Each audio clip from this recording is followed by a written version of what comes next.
But topping our news tonight is the death of a rising country music star.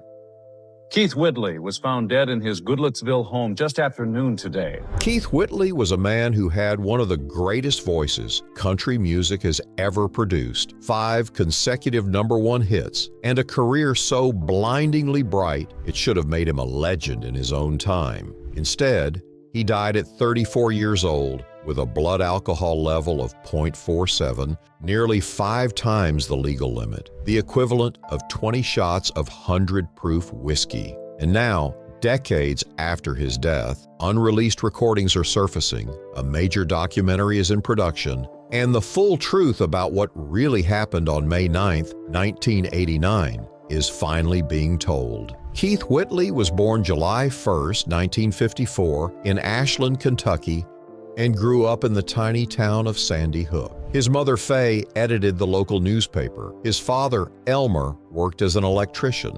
From the moment little Keith could talk, he could sing. He won his first talent contest at age 4, and by 6, his daddy bought him his first guitar. This kid was a prodigy, and everybody in Elliott County knew it.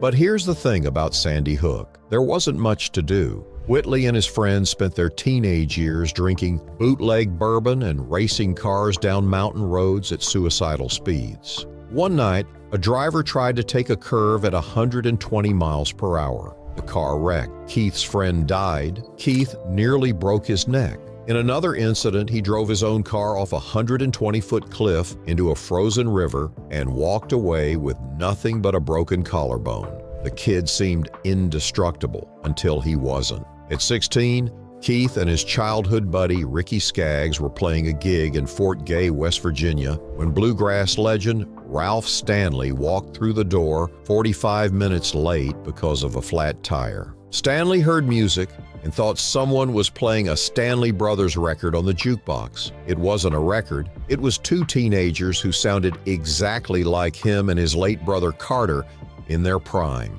Stanley signed both boys to his Clinch Mountain Boys on the spot. That's how good Keith Whitley was at 16 years old. By 1974, Keith was Ralph Stanley's lead singer. He moved through bluegrass like a ghost, playing with J.D. Crowe in the New South, refining that voice into something absolutely devastating. Keith had studied the masters, George Jones, Lefty Frizzell, and the Stanley Brothers, absorbing their phrasing and emotional delivery into his own distinctive sound. Then, in 1983, he made the leap to Nashville. But that same year, tragedy struck when his older brother Randy was killed in a motorcycle accident. Keith carried that grief with him for the rest of his life, and he carried it the only way he knew how, with a bottle. RCA Records signed him, and his debut material came out in '84 and '85. The albums were overproduced, buried under slick Nashville studio polish that smothered everything that made Keith special. He actually recorded a 3rd album in '87 and convinced the label to shelve it because he knew it didn't sound right.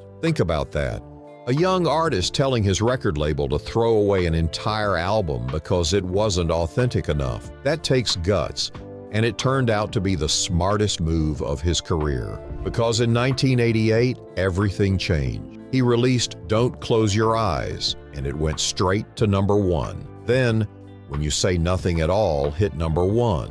Then, I'm No Stranger to the Rain climbed to #1. 5 consecutive chart toppers in total. In the span of 4 years, 7 months and 10 days on the Billboard country charts, Keith Whitley became the hottest voice in country music. That chart span, by the way, is the shortest of any country music Hall of Famer during their lifetime, shorter even than Hank Williams. Both Don't Close Your Eyes and When You Say Nothing at All would later be certified platinum, with Alison Krauss's cover of When You Say Nothing at All becoming another massive hit. Meanwhile, his personal life was both beautiful and terrifying.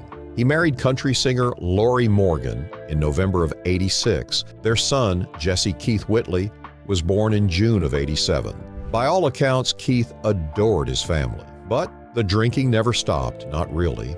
Lorrie Morgan later described the nightmare in devastating detail. Keith would be great for months at a time, and then for no reason at all, he'd start drinking. Once he started, You literally had to tie him down to make him quit, and she meant that literally. She would tie her robe belt from her leg to his ankle at night so she'd know if he tried to get out of bed. She rushed him to the emergency room multiple times because he stopped breathing. The paramedics always got to him in time. But Keith's addiction went far deeper than whiskey.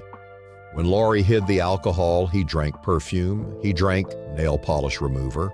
On the day he died, investigators believe he consumed an entire bottle of mouthwash and numerous bottles of hairspray for their alcohol content. Let that sink in. This is what addiction does. It doesn't care about your #1 hits or your beautiful family or your God-given talent. It just takes. Keith himself seemed to know. He once said publicly, "It was a matter of life and death. If I hadn't stopped drinking, I don't think I'd be alive today." He knew the stakes, he just couldn't beat them. On May 6, 1989, Keith played his final concert at the Armadillo Ballroom in Brazoria, Texas. 3 days later, on May 9th, he drove Lorrie to the airport for a promotional trip to Alaska. Before she left, he handed her a handwritten letter. Love letters weren't unusual for Keith, but this one was different. When Lorrie read it again later, she felt like it was a farewell note, like he was trying to tell her something.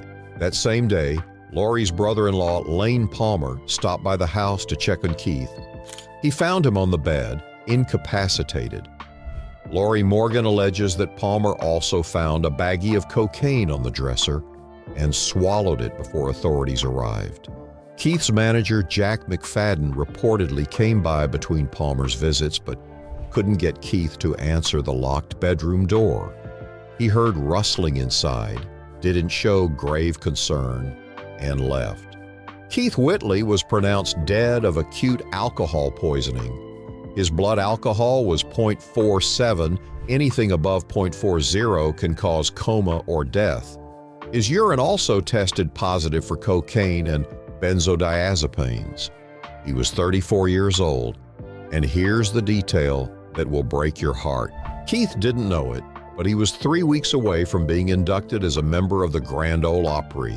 Lorrie found out at the funeral while she was standing at his coffin, holding his hand, when former Opry general manager Hal Durham shook his head and said quietly, "Just 3 weeks away from being a member."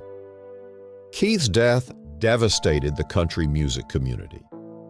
Vince Gill would later reveal that his song, "Go Rest High on That Mountain," was partially inspired by Keith's tragic passing, a tribute that would become one of country music's most beloved ballads.